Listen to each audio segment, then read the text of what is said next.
Deixa eu dar uma olhada em quem está aqui. Vou dizer, é muito bom ver que você separou esse tempo para Deus, para adorar a Deus. Nós estamos estudando Salmo 117, o salmo mais curto da Bíblia, o capítulo mais curto da Bíblia toda, não é verdade? E esse salmo é uma convocação de Deus, eu chamei de convocação geral, porque ele está convocando todos os seres humanos do planeta Terra a louvá-lo. E eu gosto de pregar em sequência, porque a gente pode fazer uma recordação. E a recordação não tem como objetivo somente saber se você lembra o que foi pregado, porque tem gente que tem mente fotográfica e consegue isso de maneira bem rápida. Mas a ideia é a gente poder avaliar de uma semana para outra o que mudou. Porque a palavra de Deus, ela foi pregada para nos aperfeiçoar. E aí vem a pergunta, como é que foi a sua semana em relação a louvar a Deus publicamente? Porque é o que esse salmo diz. Então, como é que foi a sua semana em louvar a Deus no seu trabalho? Eu espero que tenha sido diferente da semana, da semana retrasada. Porque na semana retrasada você não tinha ouvido falar, né, sobre o que foi pregado na semana passada. E se o alvo é melhorar ou aprender a aplicar, é uma pergunta importante. Como é que foi? Como é que foi a sua adoração pública dentro da sua casa? Na faculdade, eu sei que tem gente que está de férias, né? Mas como é que foi? Na academia, aconteceu algo diferente por causa da palavra de Deus, não por causa da mensagem do Pierre, mas por causa da palavra de Deus, né? O que motivou você a vir hoje para cá? Foi diferente da motivação da semana passada? Bom, se da semana passada foi uma motivação bíblica, tudo bem. Mas você pensou, puxa, agora eu estou levantando, né, para ter um encontro especial com pessoas especiais, né, que são filhas de Deus, para adorar o maior ser do universo, né? Então, qual foi a motivação? E é isso que eu quero enfatizar, porque é isso que esse salmo enfatiza, né? Esse salmo, ele nos apresenta motivos excelentes para aceitar a convocação do Senhor para exaltá-lo publicamente. Então, eu vou ler novamente, Salmo 117, eu vou ler na NVI, porque a NVI ela é a única versão que ela usa 3 palavras diferentes para essa convocação do louvor, que é no original. No original são 3 convocações com 3 palavras diferentes. A revista atualizada repete, por exemplo, louvai, louvai 2 vezes. Mas são 3 palavras diferentes. Louvem o Senhor, e o Senhor aqui é Yahvé, todas as nações, exaltem-no todos os povos, porque imenso é o seu amor leal por nós, e a fidelidade do Senhor dura para sempre. Aleluia. E a palavra aleluia é louvai a Iê, isso é, uma redução da palavra Deus. Então é uma terceira palavra e foi traduzido por aleluia. Por que esse salmo ele é curtinho? Lembra que a gente comentou a semana passada? Eu creio que é para enfatizar as verdades simples, né? Poucas verdades, mas verdades profundas, que o Senhor merece e deve ser adorado por todos os seres humanos. É isso a ênfase, né? Ele deve ser adorado porque o próprio Salmo responde, porque Ele é o único e verdadeiro Deus. Não há outro Deus, e pela sua bondade para conosco. Então não existe outros deuses. Eu falei e eu quero repetir, né? Será que o Deus que você louva, que eu louvo, é o Deus da Bíblia? Não estou falando agora do nome, entende? Mas será que ele é o Deus da Bíblia? Por que a Bíblia, no Antigo Testamento e no Novo Testamento, foi escrito num contexto, né, em que as pessoas adoravam vários deuses? Uma nação adorando 10 deuses. Por que foi escrito? Eu creio por causa disso, né? Cada um de nós tem a tendência de ter um Deus particular, um Deus à nossa imagem e à nossa semelhança, um Deus que a gente prefere, e nem sempre é o Deus da Bíblia, né? Então, vivemos dias difíceis, né? O mundo crê num Deus, por exemplo, que não manda ninguém para o inferno, que não pune o pecado. Um Deus que é um velhinho, né, que, sabe, trata as pessoas ignorando, por exemplo, o que é certo e o que é errado. Vivemos num mundo, né, em que Deus ama, por exemplo, um pecador sem que ele precise abandonar o seu pecado. Vivemos num Deus inclusivista. Ele inclui, né, todas as pessoas, né, independe da vida que elas estão vivendo, mas elas não precisam, por exemplo, abandonar o pecado, aquilo que a Bíblia diz que é condenável. Então, cada um tem um Deus, né? Qual é o seu Deus? Será que é o Deus da Bíblia, que ele é um Deus misericordioso, bondoso, mas um Deus que exige que ele seja adorado? E adorar a Deus significa agora se enquadrar nos termos dele. Por isso que é uma convocação. Então, isso é muito importante para nós, não é? Então, na semana passada eu falei que esse salmo convoca todos os seres humanos e diz que todo ser humano tem a obrigação de louvar a Deus publicamente. E o primeiro motivo é porque ele é o único e verdadeiro Deus. E aqui foi escolhido, né, aquele título que significa eu sou o que sou. Resumindo, eu sou tudo o que vocês precisam. Quando Deus se apresentou com esse nome pela primeira vez à nação de Israel, disse para a nação de Israel, eu sou tudo o que vocês precisam. E Deus provou isso, né, de maneira espetacular, e essa é a palavra, porque de maneira miraculosa, tanto quanto eles estavam presos lá no Egito, quanto eles foram libertos e estavam andando pelo deserto, na qual nós lemos a semana passada, aquele texto que por 40 anos nem a sandália do pé se desgastou. O que isso tem a ver conosco no seu trabalho? Hoje eu quero aplicar um pouquinho mais do que isso. Deus é o que você precisa no seu trabalho. Eu sei que você tem a sua capacidade intelectual, né?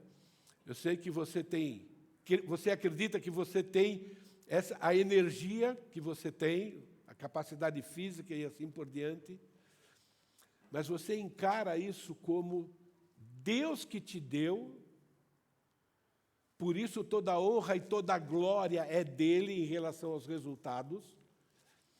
Você entende as suas limitações reais e vai buscar em Deus aquilo que você precisa.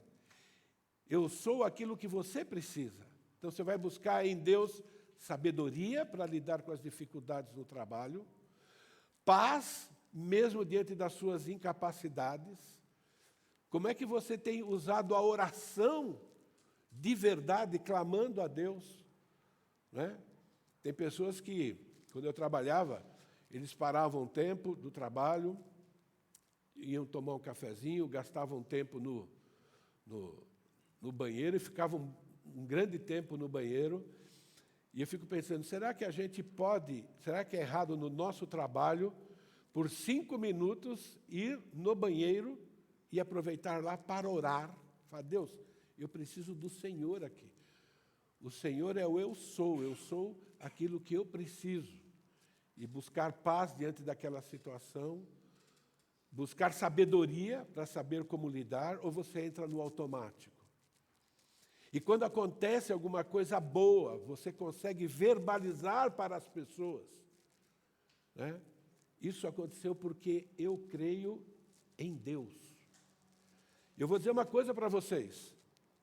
Não existe lugar inadequado para se falar de Deus. Não existe, nem no trabalho. Não tô falando, você não vai pregar no trabalho. Só uma frase dessa, a gente solta frase profissional o tempo todo. Frases acadêmicas, né?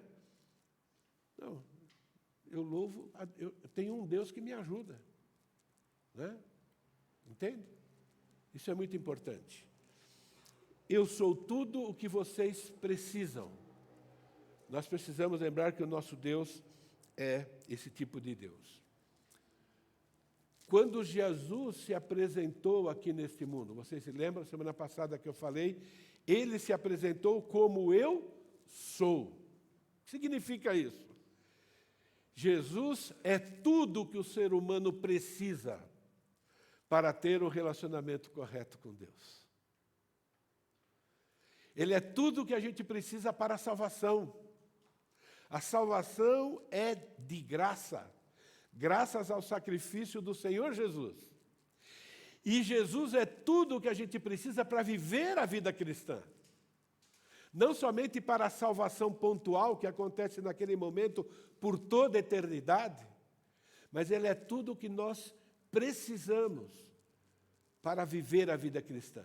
João 15, eu sou a videira, vocês são os ramos, e ele diz lá, sem mim, nada podeis fazer. Então, cada vitória é em Jesus. Cada derrota é a ausência de Jesus.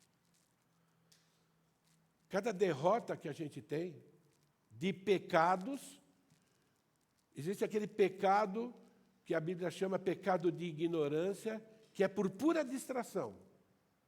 Você está distraído e aconteceu. Mas nós sabemos que nós lutamos contra pecados que nós desejamos cometer e muitas vezes nós optamos em cometê-los. Por exemplo, você está numa discussão e, por distração, o seu tom de voz levanta, entrando na linha de pecado. O Espírito Santo te lembra, ou a pessoa te lembra, e você decide continuar. O que aconteceu? Você tirou Jesus de cena. Então, Jesus é tudo aquilo que nós precisamos, tanto para a salvação definitiva, quanto para a santificação, para vivermos uma vida que agrade ao Senhor. Então, antes de Abraão existir, eu sou. Então, Jesus vem dizer, olha, eu sou aquele mesmo. Eu sou tudo o que você precisa para a sua vida acadêmica também, para você ser bem-sucedido no ponto de vista de Deus, cumprir o seu ministério, né, na vida secular, para você também sustentar a sua família, para você me servir, e para você fazer isso com tranquilidade no coração, com uma consciência limpa. E eu sou o que você precisa também para experimentar arrependimento genuíno. É isso que esse salmo está nos lembrando. O segundo motivo que Deus usa esse salmo curtinho, porque ele fala só isso, ó, os 2 motivos para vocês me adorarem, e a convocação é por causa disso, é por causa de quem eu sou e também por aquilo que eu faço por vocês. Então, Deus aqui, ele diz que nós devemos adorá-lo, todas as pessoas do planeta Terra, crentes ou não crentes, salvos ou não salvos, são tratados por Ele com uma benevolência imerecida. Porque a sua benignidade, ou misericórdia, ou amor leal, todas essas traduções refletem o que está escrito naquela palavra. É grande para conosco, e a verdade ou a fidelidade do Senhor é para sempre. Observem, num mundo que odeia Deus. Então, nós vivemos num mundo em que a maioria das pessoas odeiam Deus. Isso está muito claro para todos nós. Ainda, o sol está brilhando para todos. Ainda, a terra produz alimento para todos. Ainda, não foram os descrentes jogados no lago de fogo e enxofre. Ainda estão ouvindo o Evangelho. Então, a benignidade do Senhor, a misericórdia do Senhor, ainda está sendo derramado sobre todos. Mas a minha ênfase é nessa questão de adorarmos a Deus publicamente. Então, na semana passada, eu falei que todo ser humano deve exaltar a Deus publicamente. Todos os verbos estão no imperativo. Então, é uma ordem, não é uma opção e não é um convite. Se é uma ordem que vem de Deus, sempre é uma ordem correta, sempre é uma ordem justa. Como é justo um filho e uma filha honrar e obedecer os pais. Ninguém discute.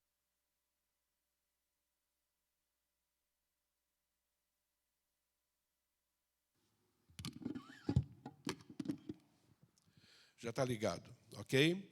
A segunda ênfase é no segundo verbo, exaltem-no. E essa palavra exaltar significa elogiar. Você tem que falar para as pessoas, cantando ou falando, o que Deus tem feito em seu favor. E Ele faz isso todos os dias. Deus precisa, ou você precisa, aprender a elogiar Deus, a ver Deus em todas as circunstâncias na sua vida. Vocês lembram o Novo Testamento, como ele nos ensina a vencer a ansiedade? Ele diz, pensando nas coisas do alto e sendo gratos em tudo. O que significa? Mesmo diante de situações desagradáveis, sejam elas provações, sejam elas consequência do seu pecado, ainda Deus está cuidando de você e você precisa ver naquele momento as coisas boas que Deus tem feito para você, para que você seja grato, para que você agradeça. Agradecer a Deus significa que você está elogiando, está reconhecendo o que Deus tem feito na sua vida. O louvor, eu disse na semana passada, que também ele deve ser intenso e involuntário. Aquele tempo verbal esquisito no hebraico, né, o piel, que significa uma ação intensiva, isso é, um grande desejo de fazer aquilo. Uma ação intencional, isso é, você deve desejar, deve ser voluntário. Aí você fala, mas como é que uma ordem pode ser voluntária? Não é? É para Deus te lembrar de que isso é importante. Algo também que deve ser repetido e prolongado. Isso é, ter um estilo de vida na qual nós reconhecemos que tudo, o que nós estamos desfrutando, tudo, vem do Senhor. E é bom. E para os salvos, inclusive no meio da provação, Deus diz que todas as coisas cooperam para o bem. Então, tirar o foco da dificuldade ou da provação e colocar o foco, o que essa provação vai produzir em mim. É dessa maneira que o nosso louvor será agradável ao Senhor. Hoje eu quero falar um pouco sobre isso. Recusar a convocação de louvar a Deus publicamente, reconhecendo a sua bondade, é um terrível pecado, merecedor da punição eterna. Vou repetir. Recusar a convocação de louvar a Deus publicamente, reconhecendo a sua bondade, é um terrível pecado, merecedor de punição eterna. Lembra? o motivo pelo qual Deus inspirou o salmista a colocar o verbo no imperativo. É uma convocação e não um convite. Lembra, um convite você pode recusar. E você não vai sofrer nada por aquilo, não vai ter punição. A convocação, ela sempre é obrigatória. E se você não cumpre a convocação, você está sujeito, o infrator está sujeito à punição. E aí a gente consegue entender um pouco melhor Romanos capítulo 1, versículos de 18 a 32. Abram a Bíblia lá, é um texto conhecido. Romanos capítulo 1, versículo 18 a 32. Esse texto ele explica e nos ajuda a entender essa ordem do Salmo 117. O Salmo 117, lembra, é uma convocação, não é uma convocação para os filhos de Deus apenas louvá-lo. Não é uma convocação só para a nação de Israel, que tinha acesso à palavra de Deus. É uma convocação para a humanidade. Não é? Eu vou ler no versículo 18 em diante, que diz: a ira de Deus se revela do céu contra toda impiedade e perversão dos homens que detêm a verdade pela injustiça. Porquanto o que de Deus se pode conhecer é manifesto entre eles, porque Deus lhe manifestou.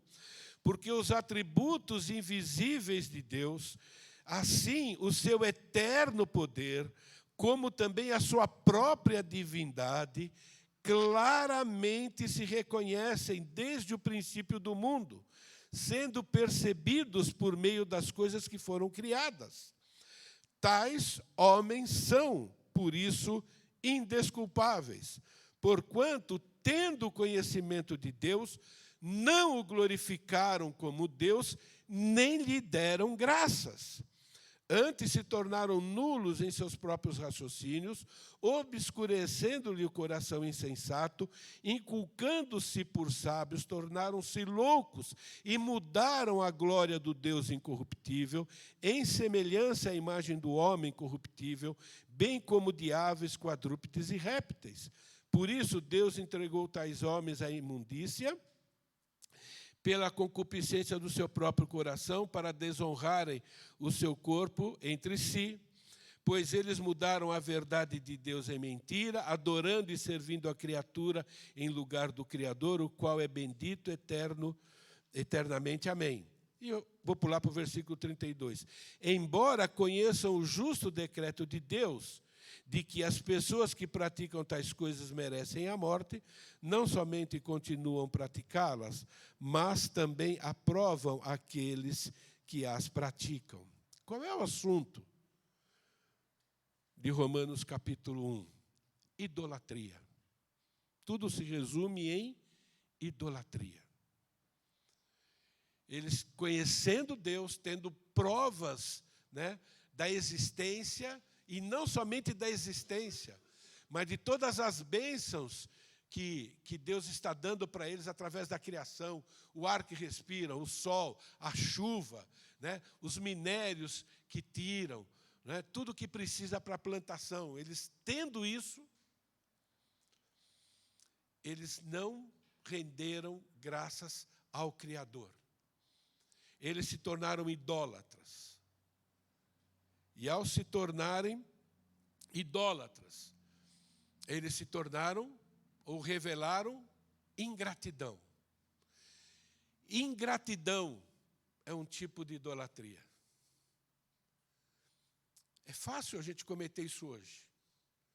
É fácil, de novo, nós acreditarmos que o que a gente consegue é mais pelos nossos esforços do que pela ação de Deus. E é por isso que as pessoas às vezes se matam, né? Às vezes se matam de trabalhar, às vezes se matam de estudar, e às vezes não atingem o objetivo, porque esquecem de Deus. Isso na vida dos filhos De Deus é o que mais acontece. Entre os descrentes, às vezes não acontece tanto. A pessoa trabalha e ela é bem-sucedida. Porque ele é descrente, ele não foi eleito pelo Senhor, ele está condenado ao inferno. Mas na vida do cristão, do Filho de Deus, Deus mostra as atitudes pecaminosas de maneira rápida para que a pessoa se corrija. É fácil eu acreditar na minha capacidade. E é fácil esquecer que se eu estou em pé aqui hoje, é porque Deus impediu, por exemplo, que o inimigo me matasse, porque ele quer me matar.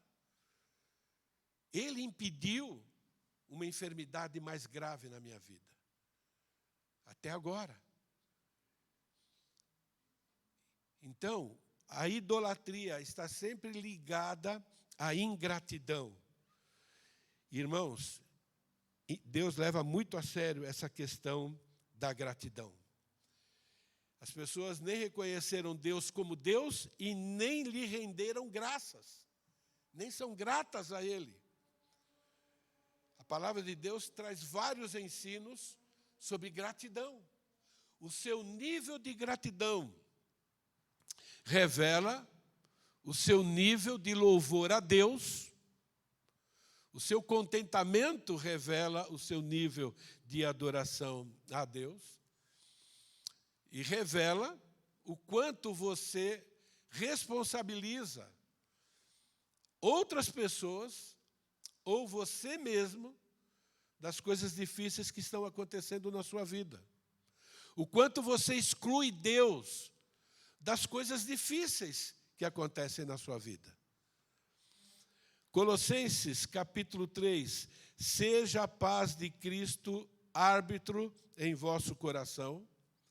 Isso é, a paz, essa tranquilidade interior, ela serve como aviso de como está o seu relacionamento com Deus, o seu relacionamento com Cristo. O quanto você confia na soberania de Cristo. O quanto você entende, né, que aquela coisa boa veio de Deus e a coisa difícil também vem de Deus, porque é algo muito mais importante do que o seu bem-estar físico, é a sua transformação de caráter. Então, tudo isso, né, se você consegue ter paz no meio do conflito, no meio, né, da provação, no meio da dificuldade, então você está entendendo a soberania de Deus e está descansando nisso. A paz de Cristo, seja a paz de Cristo árbitro em vosso coração, a qual também fostes chamados em um só corpo, e ele termina, e sede agradecidos. Gratidão é extremamente importante. E é difícil termos gratidão quando as coisas não são, ou quando as circunstâncias não são do jeito que nós gostaríamos que fosse. E aí nós deixamos de fazer o quê?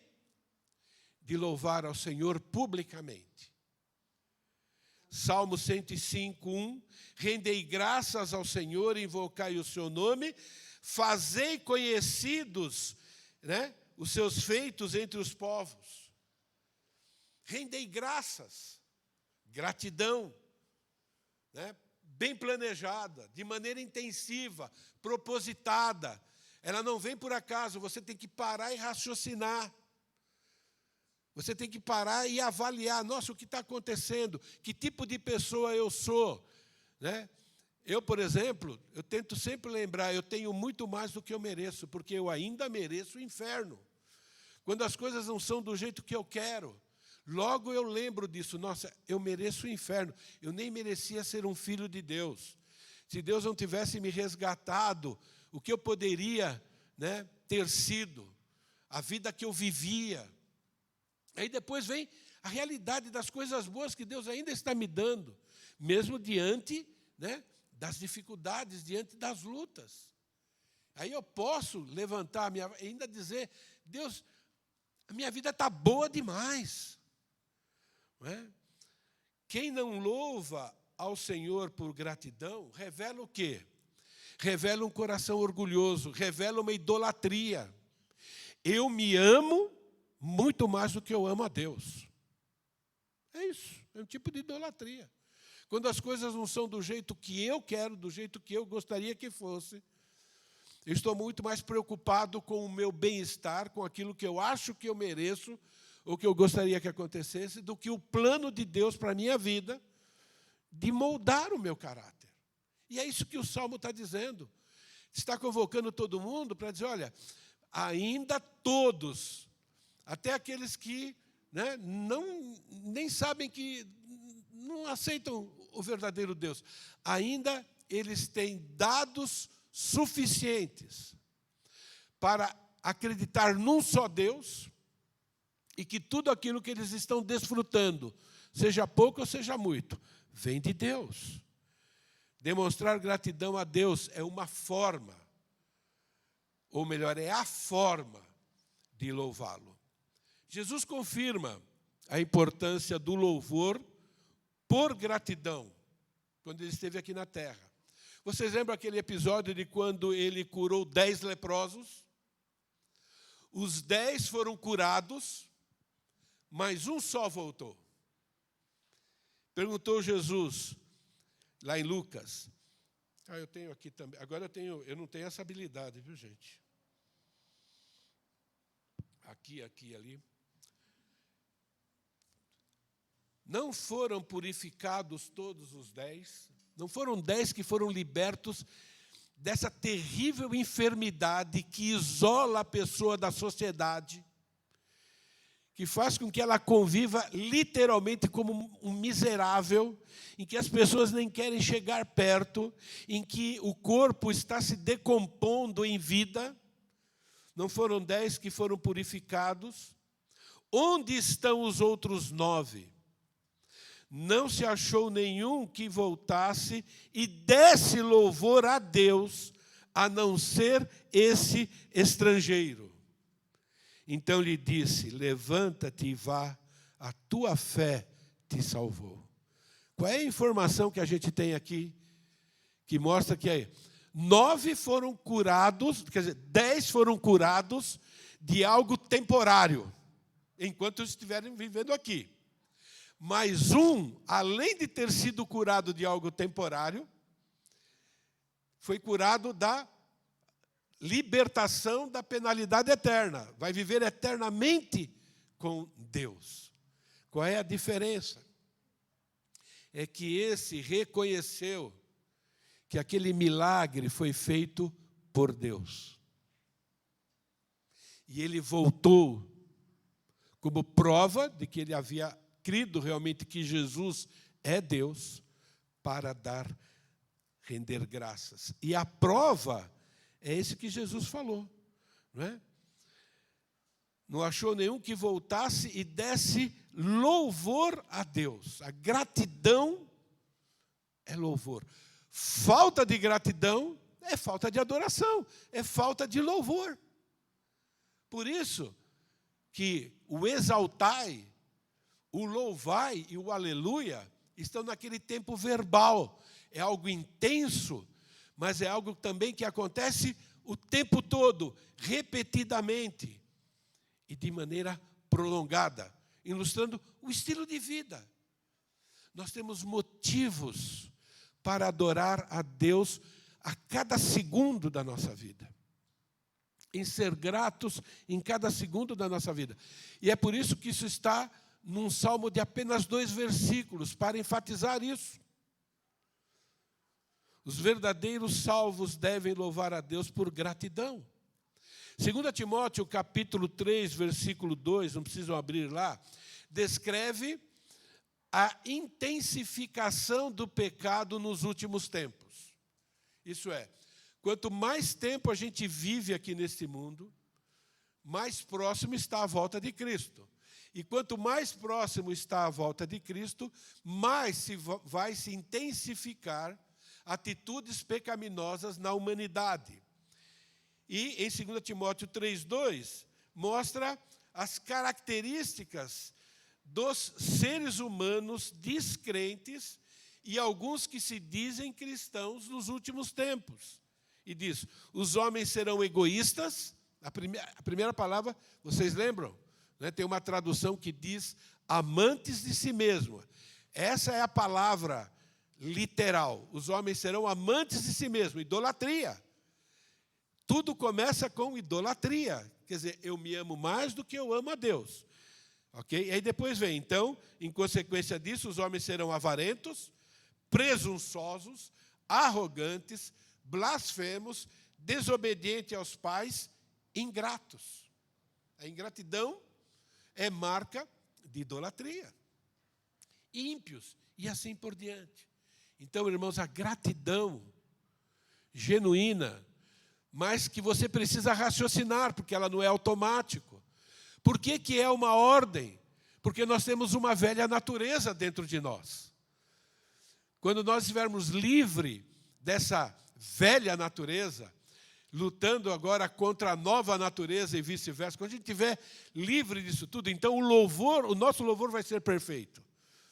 Mas enquanto nós estivermos nessa carne, nós temos que exercer a perseverança da vontade, usar o raciocínio que Deus nos deu, na verdade, e prestar um louvor de gratidão espontâneo, reconhecendo, não, apesar daquilo que eu sou, e você é algo muito pior do que você pensa, e eu também.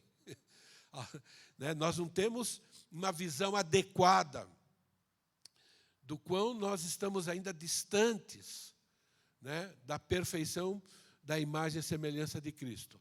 Mas pela graça de Deus, somos filhos. Então nós precisamos usar essas faculdades para criar esse hábito abençoado e ordenado por Deus, de ser um adorador em cada segundo da nossa vida. E sempre que tiver oportunidade, de forma pública, sem se envergonhar. A maior de todas as demonstrações do amor misericordioso e benevolente de Deus é a oferta do perdão gratuito e a garantia da vida eterna, imerecidos, através da morte e da ressurreição de Jesus. Mas Deus demonstra o seu amor por nós. Cristo morreu em nosso lugar, quando ainda éramos pecadores. Essa é a maior de todas as demonstrações. Não é a única, mas é a maior de todas. É Jesus vindo como eu sou, o suficiente para a salvação. É muito importante nós nos lembrarmos que não há nada que façamos que vai nos ajudar a conquistar o céu.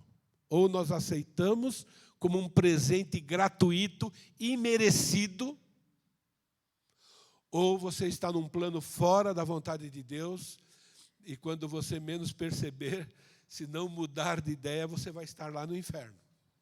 É graça, graça sobre graça. E não há nada que você possa fazer que tire você do céu que Deus te deu de graça. Isso é muito importante. Os pecados que você comete não vai tirar você do céu. Pierre, então é muito fácil. É fácil, sim. A salvação é fácil. É pela graça. Sempre vai ser pela graça. Não importa o pecado que você cometeu ou quanto, se você realmente reconheceu Jesus como Senhor e Salvador, o céu está garantido. Deus vai trabalhar na sua vida, do jeito dele. Mas a salvação é exclusivamente pela graça. E como é bom a gente lembrar disso. Não somente quando a gente peca, mas como é bom a gente lembrar o tempo todo.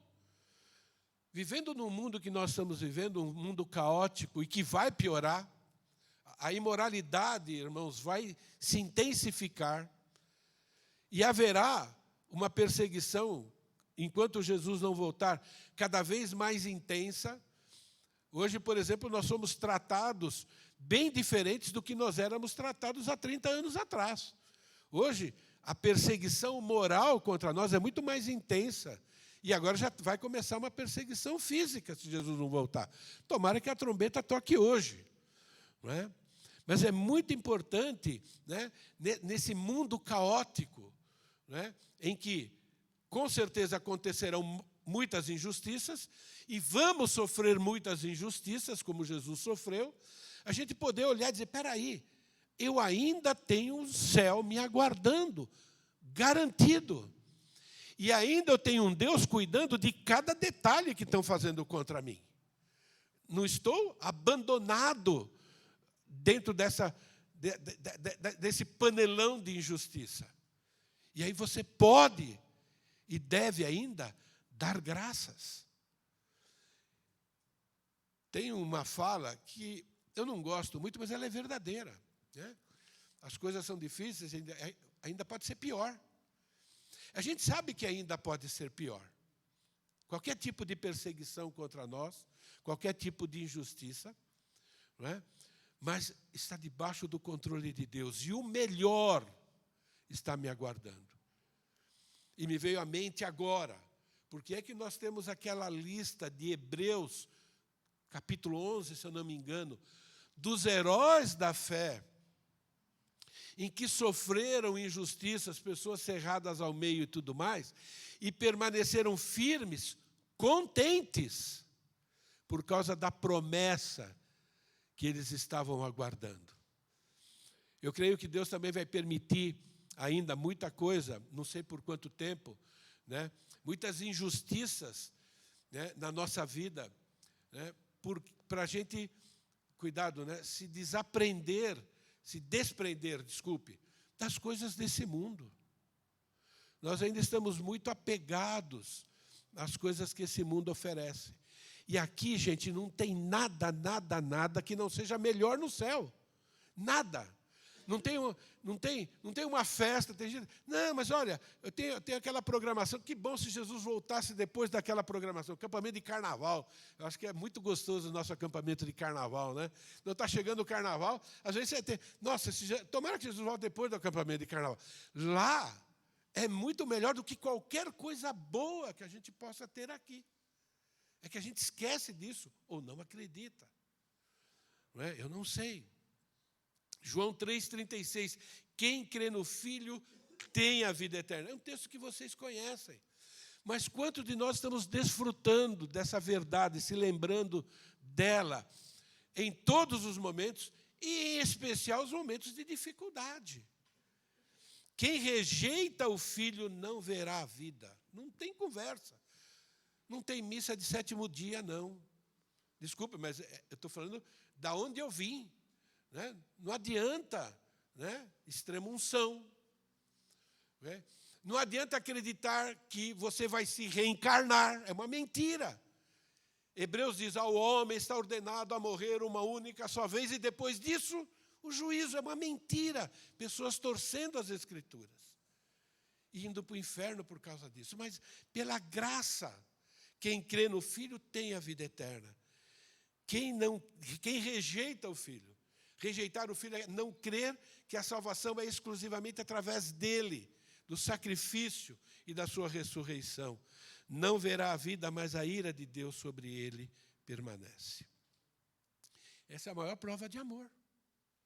E deve ser o nosso maior motivo de gratidão. E não há desgraça nenhuma nesse mundo que produza ou que possa produzir uma tristeza maior do que a alegria de sermos salvos. Consegui explanar o que eu queria? Entende? Pior desgraça do mundo. Qual é? Cada um tem aí o desejo daquilo que você não quer que aconteça com você. Eu sempre falei, Deus, eu não quero ser paraplégico. Né? E tem paraplégico aí com uma vida honrando a Deus muito melhor do que eu. Mas eu não, né? Seu maior temor, aquilo ainda, não é o motivo de tristeza maior do que a alegria de ser um filho de Deus. Por quê? Porque lá você vai ter um corpinho novinho em folha. Impecável. Não é? E assim por diante. Então, essa é a maior prova de amor. Você faz parte desse grupo que crê nessa prova de amor é um salvo de verdade, confia em Jesus. Deus convoca todas as pessoas a louvá-lo, porque isso é justo. O primeiro mandamento é: amarás o Senhor teu Deus, de todo o coração, de toda alma, de toda intensidade. Amados, nós não merecemos nada do que temos. Deus afirma que, seja pouco ou muito, tudo o que temos, Ele nos deu. E se Ele não nos desse, não teríamos capacidade de obter por nós mesmos. Nada. Você pode contar quantas horas você trabalha por dia? Você pode falar da sua capacidade financeira, de organização financeira. Tudo isso é bom. Levantar cedo e ter que trabalhar é uma obrigação humana, tudo isso é bom. Mas só acontece porque Deus te deu. Entende? O Senhor, inclusive, promete dar as coisas que a gente precisa enquanto dorme. A ideia lá não é que a gente não precisa trabalhar, mas significa, ou uma forma poética de dizer, tudo vem de Deus. Nunca esquece disso. Olha esse texto de 1 Coríntios. Pois quem é que te faz sobressair? E que tens tu que não tenhas recebido? E se o recebeste, por que te vanglorias, como se não tiveras recebido? É assim que a humanidade deveria ver Deus, mas não vê, por causa da sua idolatria, por colocar a si mesmo como centro. Mas é assim que nós temos que nos ver. Tudo o que nós temos vem de Deus. Toda boa dádiva, todo dom perfeito são lá do alto. Isso é uma expressão, né? Vem de Deus, descendo do Pai das luzes. Deus como Pai, Deus é luz, nele não há treva nenhuma.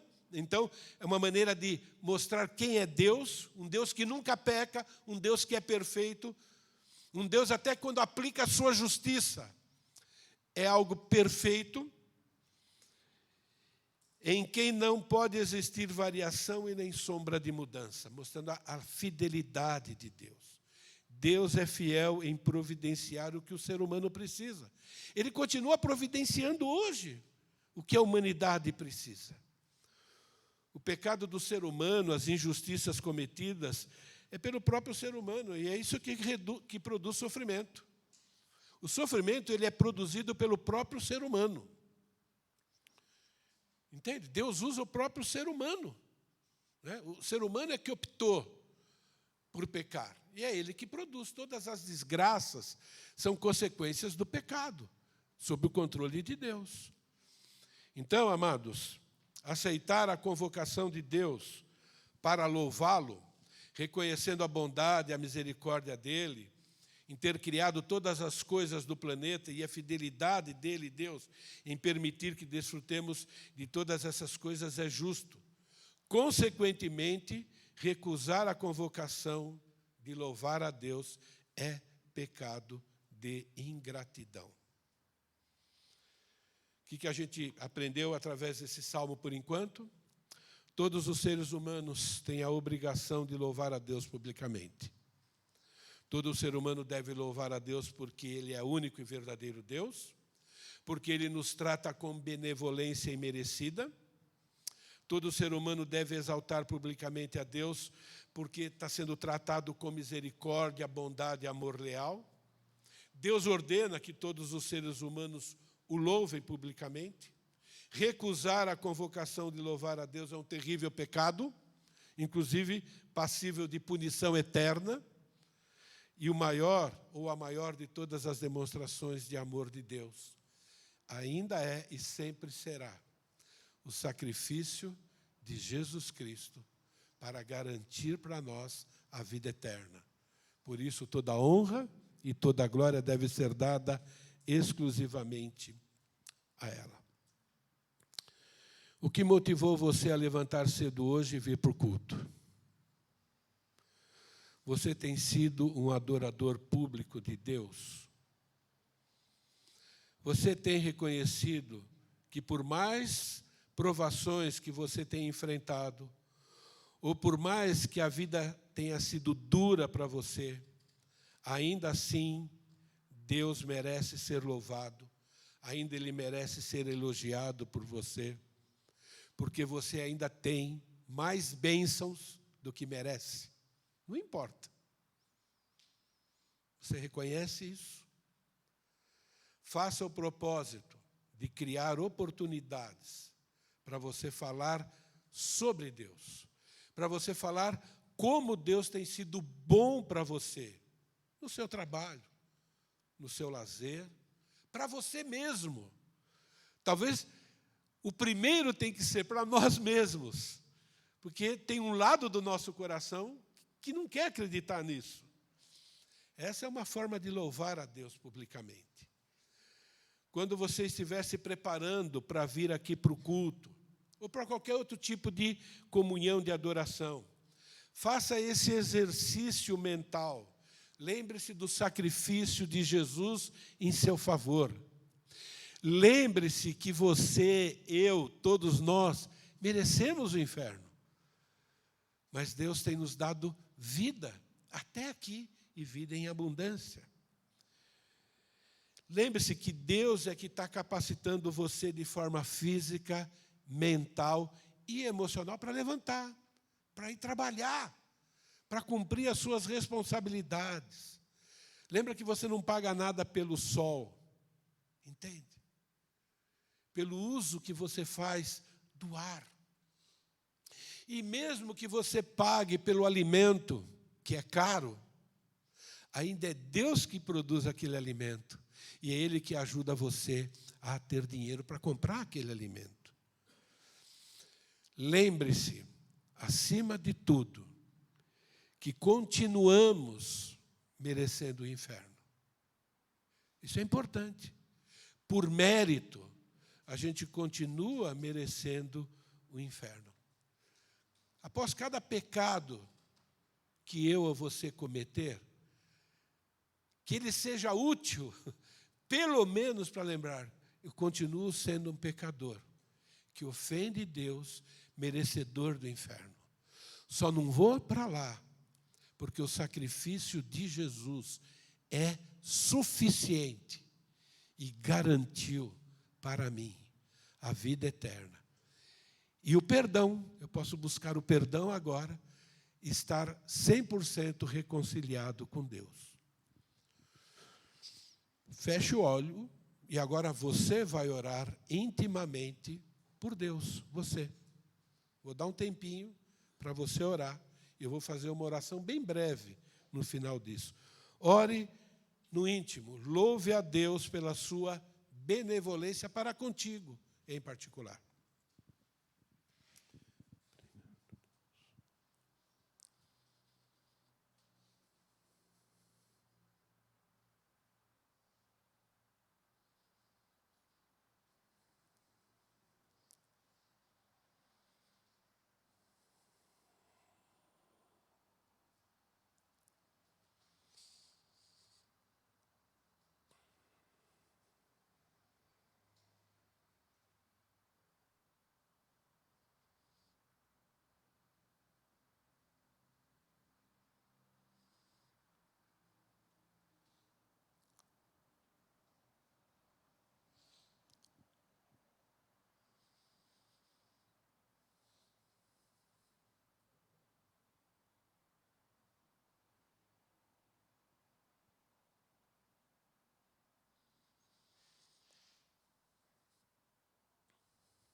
Senhor Deus,